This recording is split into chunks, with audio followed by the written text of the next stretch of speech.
We go now to a primetime news follow-up. Health Minister Dr. Christopher Tufton says the cost to rehabilitate Cornwall Regional Hospital in St. James is going to be significantly higher than first anticipated. Speaking at a Montego Bay Chamber of Commerce meeting on Wednesday, Dr. Tufton said he would not give details about the additional cost. He, however, said he has received full support from the cabinet to deal with the issues facing the hospital.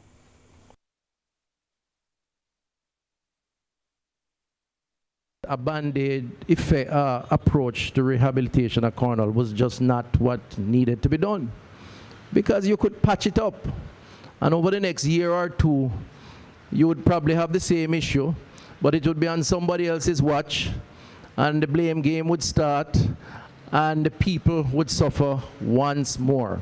Because remember, before we got to this stage, there were many cases of downtime that generated confusion, condemnation, criticism, infighting, and neglect, and a lack of service provision. As the hospital is now operating at 75% capacity.